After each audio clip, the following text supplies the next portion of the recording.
Happening now at the state capitol, a bipartisan bill just passed its first test, and supporters say it will save lives if it becomes law. It comes on the heels of a rise in domestic violence deaths across Colorado in 2024. That's the most recent year we have data for. Denver 7's Colette Bordelon explains why those behind the proposal say this is a common sense solution that helps break the cycle.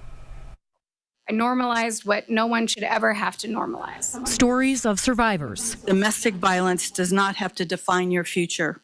It didn't define mine. Told at the state capitol. She was being strangulated, and I intervened at the age of 8. Unite sponsors and supporters of a bipartisan bill. There's always a risk in sharing your story. And it's also quite empowering and healing. Morgan Morelli-McGarvey told lawmakers how one form back in 2021 led her here today. Do you believe those 11 questions changed your life?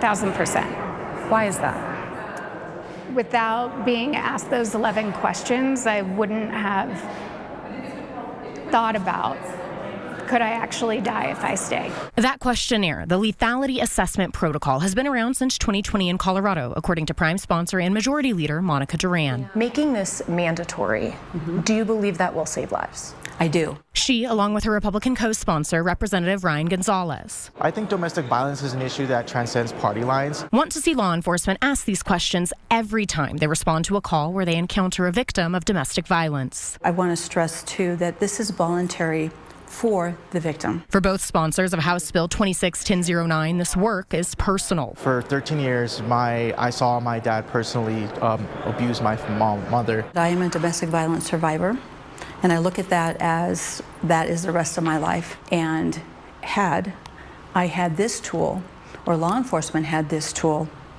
of the assessment form and those 11 questions when they came to my house numerous times, it would have been a huge help for me. I probably would have gotten out of the situation sooner. Sponsors and survivors who say this bill will save lives. We as Coloradans believe that everybody deserves to have safety. With Morelli-McGarvey saying it's because of the assessment that she's here today to tell her story.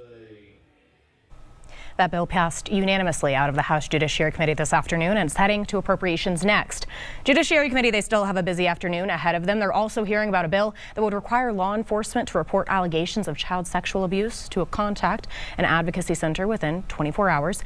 And the most controversial bill that they're hearing about today, with tons of people signed up to testify, a bill that would ban the 3D printing of a gun and its components. I'll, of course, be watching that one too. A lot that they're hearing about this afternoon in that committee. Legislature in full swing. Absolutely. It truly is gearing up. It is not every day we see both parties work across the aisle, though, and on this domestic violence bill, that's nice to see. It is nice to see, and it's also not every day that you hear people speak so openly about their experiences. So a lot of bravery shown inside of the state capitol today. Yeah. Thank you for capturing those stories, Colette.